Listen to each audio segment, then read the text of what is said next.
Hey everyone, this is Maple Running. I'm kind of recording this at the end of the day. It's 1:49 in the morning of the next day. It's Monday.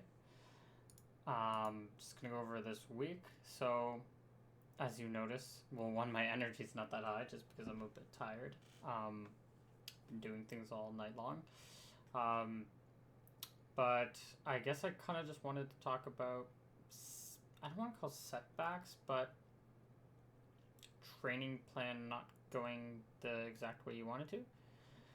So, for those who are unaware, obviously there's nobody watching this content right now, but if anyone goes back, just for the record, we had some bad wildfires in Quebec, and this started about Monday, or maybe it started in the Sunday, the week before. I'm not quite sure when it started, but on Monday we had some pretty bad smoke, and so I did a workout. The workout was pretty good. Lungs were burning just a little bit, but it felt pretty good considering I just did this kind of mileage the few days before.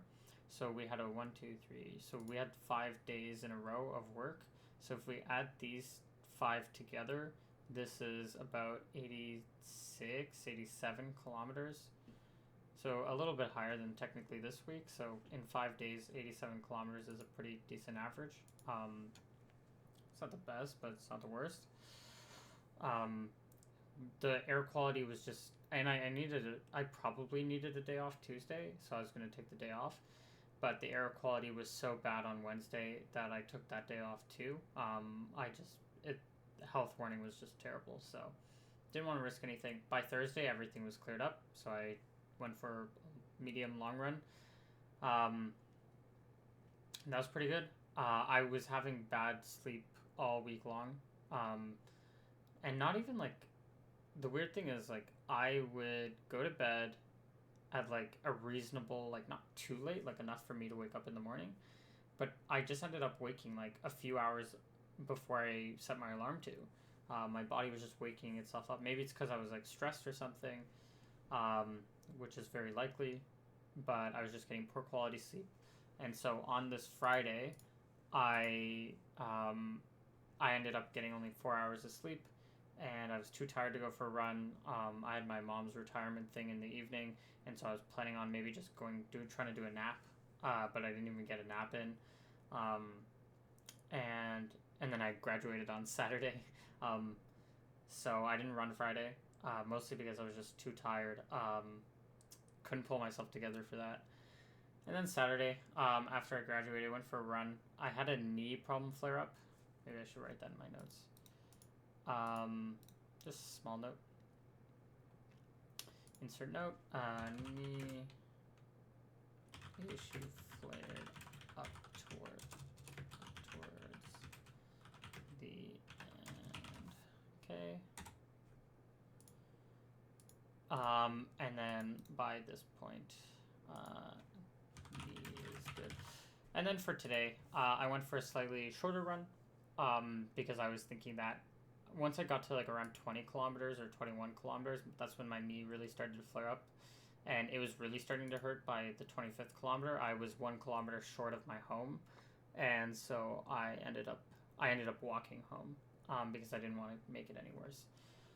I also did a little bit of basketball in the evening, of basketball reffing.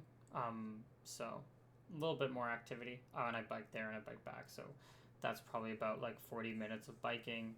Let's just add in this 40-minute bike. We did 40 minutes of biking. We actually generally do like 40 minutes of biking here. It's pretty easy biking. Let's just call it 30 min.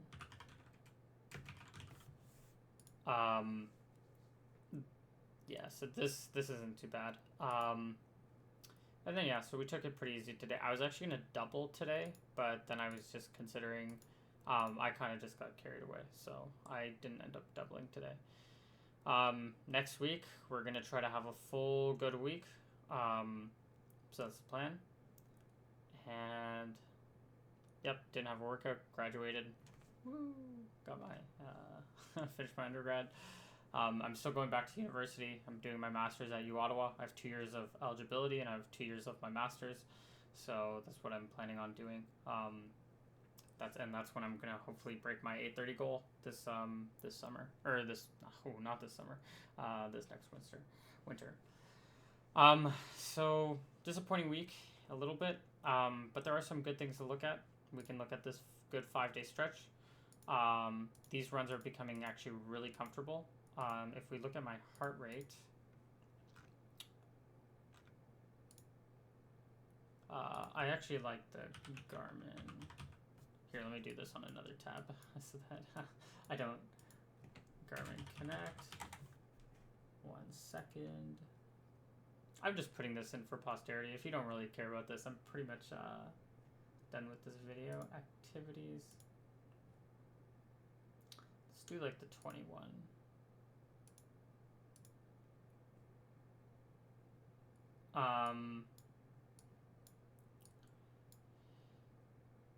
Wow, okay, I mean, I don't really care if you guys know where I live, but I just want to scroll down to heart rate.